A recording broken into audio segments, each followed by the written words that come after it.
Well, you know what they say, everything in Texas is bigger, right?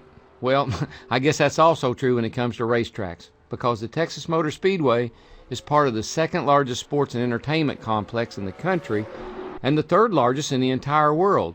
It has day and night racing of all kinds all year round. The first NASCAR race was held here in 1997. Like Atlanta, the track is a 1.5-mile oval with 24 degrees of banking in the corners. That means we're talking lap speeds of around 190 miles per hour on fresh tires. That's where the similarities end though, because unlike Atlanta, the racing groove here is narrow.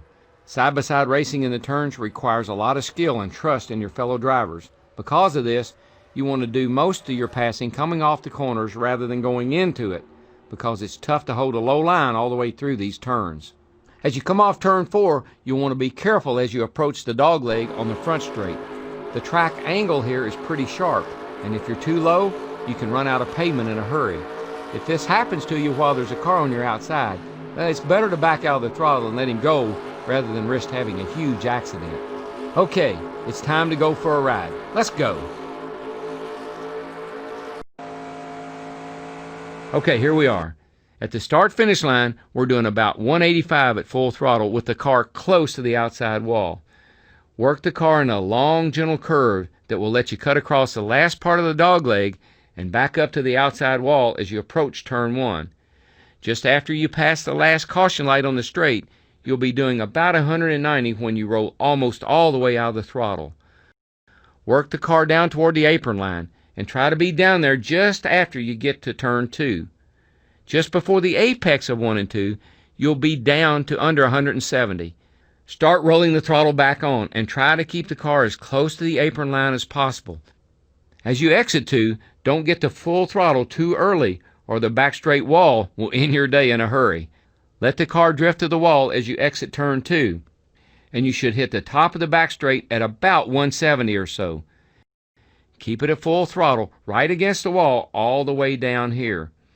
You'll get to about 190. When you reach the last caution light leading into turn 3, roll out of the throttle completely and then get right back on it just a hair as you work it back down to the apron line. Try to be at the line just as you hit the apex of 3 and 4. Your speed will bottom out at about 165 here. Just before you get to the apex, slowly roll back up to full throttle. Stay at full throttle through turn 4 and try to keep it real close to that apron line. At the exit, let the car drift up to the wall. You're doing about 175 when you hit the top of the front stretch. Work the car right to left so you can cut across the first half of the dogleg on the way back to the start-finish line. This time, we'll go through without pausing so you can get a feel for how the track flows.